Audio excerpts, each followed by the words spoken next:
창세기 36장 에서의 후손들. 36장에서 이제 에서의 후손들에 관한 이야기가 쭉 써 있는데요. 상당히 내용이 깁니다. 여기서 공부할 것은 야곱이 세겜과 이제 그 숫곳에서 이제 살다가 딸의 그 성폭행 사건이 일어나고 그에 따라서 이제 그 아들들이 누이의 이제 복수를 하기 위해서 세겜 사람들이 이제 무참히 척살하는 이제 그러한 사건이 벌어지게 되죠. 그래서 이제 야곱도 도저히 그 소문이 이제 전 지역에 알려지다 보니까 거기서 이제 살기도 어렵고 또 사람들이 다 지탄을 받게 되고 자 이제 이러한 문제에 봉착하게 될 때 하나님께서 뭐냐면 너 베델로 올라와라. 그래서 거기서 거주하고 거기서 재산을 쌓아라. 그래서 이제 베델로 드디어 올라가게 됩니다. 그건 지난 시간에 했고 자 베델에 올라가서 이제 아마 그 에서하고 야곱하고 만나가지고 한 지역에서 거주를 하게 된 것 같아요. 그런데 이제 우리 중요한 게 36장 6절 7절입니다. 6절에 보면 에서는 아내들과 아들, 딸, 집에서 함께 사는 모든 사람들, 자기 소유물과 가축대를 이끌고 길을 떠나 아우인 야곱과 멀리 떨어진 곳에 옮겼다. 자, 그러니까 아우인 야곱과 분리를 했다 이런 얘기예요. 그런데 7절에 보면 에서와 야곱 두 사람은 재산이 너무 많아 함께 살리는데 터가 좁기 때문에 가축들도 너무 많아서 그 땅에서 함께 사는데 한계가 있기 때문에 그렇게 분리할 수밖에 없었다. 그런 얘기고 에서는 세일산으로 가서 거기에 살았는데 에서는 에돔이라고도 불렸다. 이런 얘기예요. 자, 그런데 분리된 이유가 아주 뭐요? 재물이죠. 부가 축적이 됐다는 거죠. 그런데 야곱이 떠난 게 아니라 에서가 이동을 했다는 거죠. 그럼 어디로 이동을 했냐면 여기 보면은 세일산으로 이동을 했다는 거죠. 그게 이제 나중에 그 에돔 지역으로 갔다는 얘기예요. 자, 그 다음에 쭉 이제 뭐 쭉 나옵니다. 뭐 누가 누굴 낳고 뭐 쭉 나오는데 여기 보면은 31절 한번 보십시오. 거기 보면 에돔의 왕들과 종족들. 다시 말하면 이 에돔 지역에 쭉 살면서 그 후손들이 대부분이 왕이나 부족장들이 되는 거예요. 그러니까 결론은 뭐냐? 에서의 후손들은 에돔 지역 이동하면서 첫 번째 부와 권력을 누린 족속이 됐다. 결론은 이겁니다. 36장에 보면. 그래서 에서의 후손들이 상당히 괜찮게 잘 나갔었구나. 그런데 여기서 우리가 주목해야 될 게 12절에 보면은 뭐가 나오냐 하면은 에서의 아들인 엘리바스는 소실 딥나에게서 아멜렉을 낳았다. 이들은 모두 에서의 아내 아다가 낳은 자 아멜렉이라는 친구가 나옵니다. 자, 그래서 우선 여기까지 중요한 게 뭐다? 전체적인 거는 뭐 안 읽어봤습니다만은 야곱하고 에서가 분리가 됐다. 분리된 이유는 뭐다? 재물이 많아서 분리할 수밖에 없었다. 그래서 어디로 옮겼냐? 세일산. 에돔, 나중에 에돔 지역이라고 불리는데 이쪽으로 옮기게 됐다. 그리고 후손들이 그 지역에 전부 그 왕이나 부족장이 되는 굉장히 권력을 쟁취하게 되는 그렇게 후손들이 이루어졌다라고 36장에 나오는 거예요. 그런데 문제는 뭐냐면 성경 전체에서 이 에돔 지역에 특히 아멜렉 족속이 계속 이스라엘을 괴롭힌다는 거예요. 그러니까 구약 성경의 곳곳에서 이 에서의 후손인 아멜렉 족속이 계속 이스라엘을 해코지하고 계속 방해하는 그런 일들이 벌어진다고 성경에서는 얘기하는 거예요. 예를 한번 들어볼게요. 내가 몇 개 구절을 찾아왔는데 한번 봅시다. 우선 첫 번째 출애굽기 17장 8절을 한번 보도록 할게요. 그때에 아멜렉 사람들이 쳐들어왔다.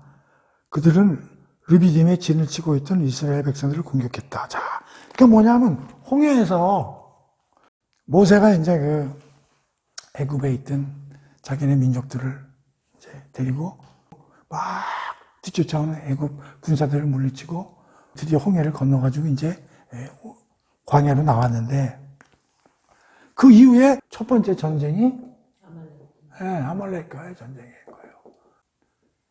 그래서 신학자들이 이걸 어떻게 얘기하냐면 애굽인들이 홍해를 건너온 거는 신앙적으로 얘기하면 구원을 받았는데 구원받고 나서 첫 번째 어려움이 닥치는 게 아말렉과의 전쟁이라는 거지. 그래서 아말렉과의 전쟁은 반드시 이겨야 되는 전쟁이라는 게 영적으로 그렇게도 얘기하는데 어쨌든 아말렉이 제일 먼저 이스라엘 민족에게 딴지를 걸고 전쟁을 일으키고 못살게 구는 첫 번째가 아말렉과의 전쟁이라는 게. 이게 누구의 후손이에요? 이게 에사의 후손인 거죠.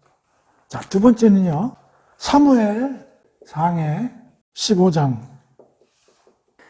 이제 하도 이제 유대인들이 왕을 하나 만들어 달라고 우리 민족은 왕이 없어가지고 이렇게 힘을 못 쓴다고 해서 이제 결국 하나님 왕을 만들어주는 걸 허락하셨는데 그 첫 번째 왕이 이제 사울이라는 왕이에요. 그런데 여기 보면은 사무엘은 이제 제사장이고 사무엘이 사울에게 말했다. 주께서 나를 보내어 당신에게 기름을 부어 왕으로 세우라 하셨다. 이제 그래서 사울에게 이제 기름을 부어서 이제 왕으로 세워줍니다. 자, 그런데 여기 보세요. 2절을 보십시오. 만군의 주께서 이렇게 말씀하셨습니다. 내가 이집트에서 내 백성 이스라엘을 해방시켜 데리고 올라올 때 아말렉 족속은 내 백성의 길을 막으며 괴롭혔다. 이거죠. 여기서 출애굽기에서 올라서 아말렉이 내 백성들을 괴롭혔다. 그러니 이 아말렉 놈들이 괘씸하니 내가 벌하겠다. 이런 얘기요. 자, 3절에 봅시다. 너는 이제 사울에게 하는 얘기요. 아말렉 족속을 쳐서 모두 없애버려라. 그들에게 딸린 것들은 모두 없애버려라. 남자와 여자, 어린아이의 젖먹이, 소와 양, 낙타와 나귀를 거릴 것 없이 모두 죽여버려라. 이렇게 이제 하나님이 사울에게 명령을 내렸는데 여기서 이 전쟁에서 실패합니다. 하나님이 시키는 대로 모든 족속과 모든 재물 이런 거 모조리 없애버리라고 그러는데 이행치를 못합니다. 그래서 여기서도 아말렉과의 전쟁이 또 나오는 거예요. 그 아말렉이 계속 거치장돌이 되는 거예요. 그 다음에 이제 시편 147편에 보면은 바벨론 이제 포로로 이제 잡혀가서 거기서 이제 고향을 그리면서 이제 노래 부르는 게 망향의 노래. 137편이 이제 그런 내용인데, 자, 봅시다. 바벨론 강변 곳곳에 앉아 우리가 시온을 그리하며 슬피 울었도다. 왜냐하면 이제 끌려왔으니까요. 나라를 잃고. 자, 7절에 보십시오. 오 주여 기억하소서. 예루살렘이 멸망하던 그날에 에돔 사람들이 그 행한 짓을 잊지 마소서. 그때 그들은 크게 외치기를 예루살렘을 무너뜨리라. 그 기적을 다 무너뜨리라 하였습니다. 자, 지금 이게 무슨 얘기냐면 남이스라엘이 바벨론한테 망했거든요. 그때 에돔 사람들이 어떻게 했다고요, 여기? 박수치고 즐거워했다는 거 아니에요. 이 시편에 뭐라고 그러냐면 에돔 사람들이 행한 짓을 잊지 마소서. 그들에게 벌을 내게 주십시오. 그런 얘기예요. 그러니까 에돔 친구들이 자기네가 바벨론한테 망할 때 어떻게 됐다고? 박수치고 기뻐하고 그랬다는 얘기예요.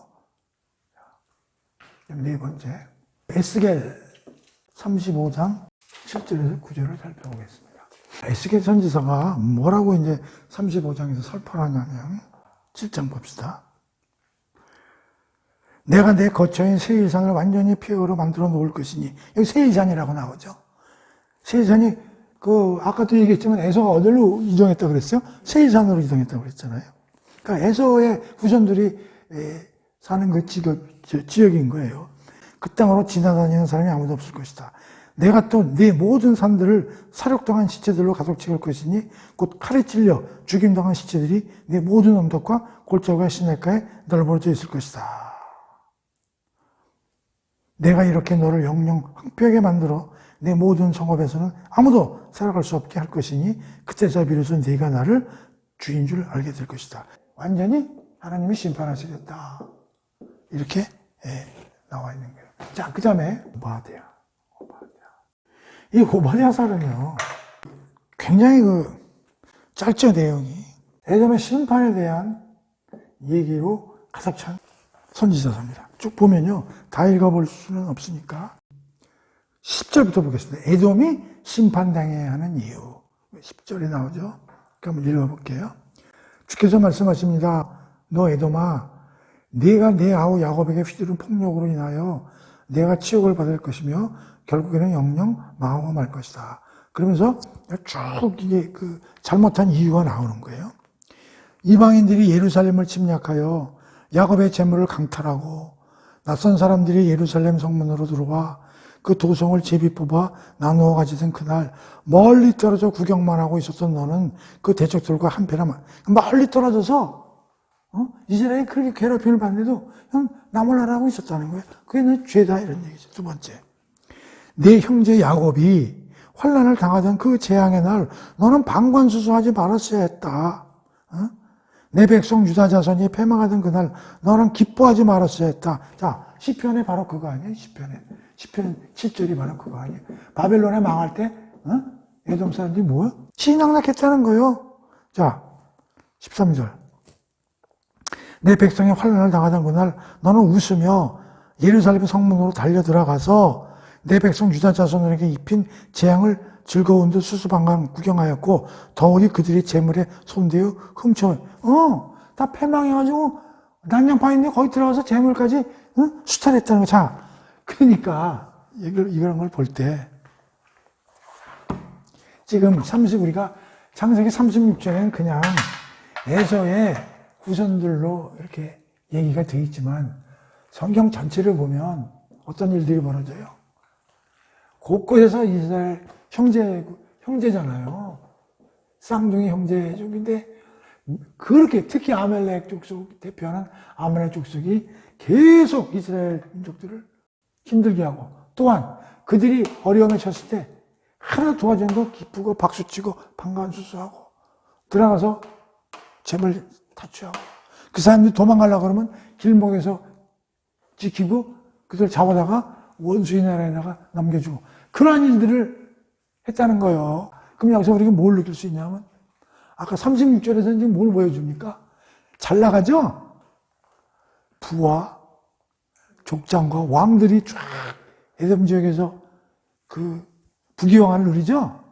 근데 그때는 쭉 이렇게 에서의 후손들이 영화를 누릴 때 야곱의 11 아들 나중에 베냐민까지 12아들이 나왔지만 어떤 일을 당합니까? 아주 공부하겠지만 요셉은 팔려가고 먹을 게 없어가지고 애굽으로 가고 그 다음에 다 끌고 애굽으로 가가지고 처음에는 총리로 있을 때 좀 잘 지냈는데 또 정권이 바뀌자 탄압을 받아가지고 노예로 전락을 해가지고 430여 년 동안 노예로 지냈지 않습니까? 자, 그러면 도대체 그러면 이 에돔 지역과 이 에서의 후손들이 이 에돔 지역 과연 그분은 하나님이 이렇게 선지자들이 하나님께서 심판하신다고 얘기를 했는데 과연 어떻게 됐을까? 사실은 창세기 36장에서 공부할 건 아닌데 이왕 에서가 나왔기 때문에 그걸 좀 한번 시간이 좀 흘러들어도 좀 한번 공부를 해봅시다. 내가 왜 이거를 좀 우리가 살펴보려고 그러냐면 이걸로 끝나질 않는다는 거예요. 자, 지금 한번 이건 좀 역사 공부도 되는데 우리 이스라엘이 가나안 땅을 들어가서 이제 확보한 다음에 쭉 이제 이렇게 운영을 하는데 그때 이제 왕제도가 없고 사사시대가 이루어지다가 왕을 만들어 달라는 이제 이스라엘 백성들이 얘기를 해가지고 결국은 하나님이 왕을 만들어 줍니다. 그래가지고 이제 첫째 왕이 사울이고 둘째 왕이 다윗이고 셋째 왕이 이제 솔로몬이 됩니다.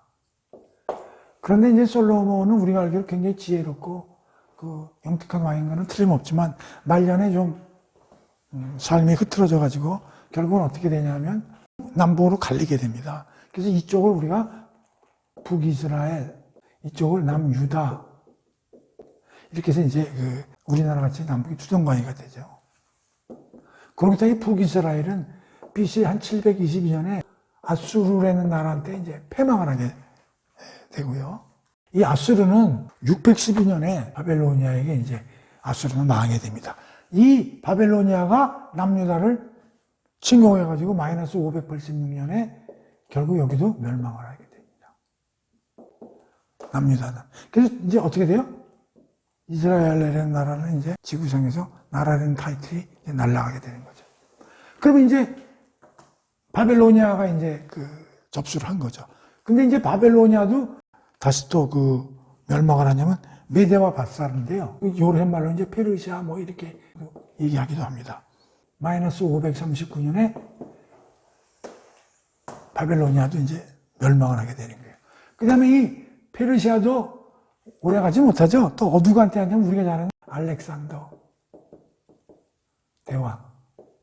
그때 알렉산더는 그리스 위쪽에 있는 마케도니아 지배하던 알렉산더 대왕한테 페르시아도 이제 망하게 되는데 이때가 332년입니다.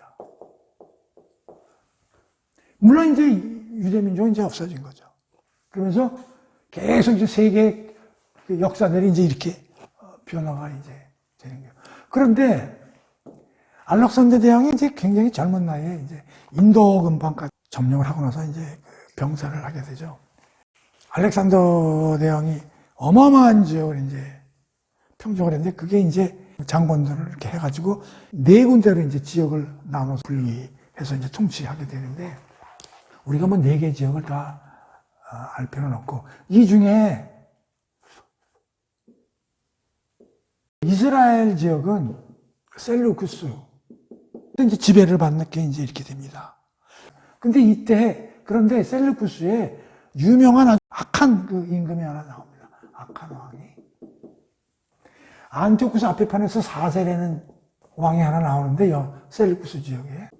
물론 셀루쿠스가 이스라엘 갖다 점령하더라도 크게 뭐 종교나 이런 거에 대해서 억압은 안 했어요. 근데 유독 이 안티오쿠스 에피파네스가 돼지 피를 뿌리고 성전에 제우스 신상을 만드는 등 이런 이제 일을 계속 하면서 종교 탄압을 엄청나게 하는 거예요. 그러면서 이제 특히 우리가 일제시대 때 일본 사람들이 우리나라 이제 정신을 개조하기 위해서 여러 가지 일을 하듯이 이제 유대교의 신성을 완전히 침범하는 이러한 일들이 벌어지기 시작하는 거예요. 자, 여기에 이제 당하다가 결국은 이 마타티아라는 사람이 이제 제사장으로 있었는데 5 아들과 함께 이 꼬라지를 못 보겠다 해가지고 이제 드디어 지금으로 하면 독립혁명이죠. 독립혁명을 일으켜가지고 에피파네스 일당을 쫓아내고 성전을 다시 깨끗하게 그 성전 척결도 하고 깨끗하게 한 거예요. 그래서 그날을 기념하는 걸 우리가 수전절 요한복음에 보면 이제 수전절이라는 얘기가 나오는데 그날을 기념하는 걸 날짜를 잡아서 이제 하기도 그런 거예요. 그래서 그 이후에 독립을 해가지고 마카비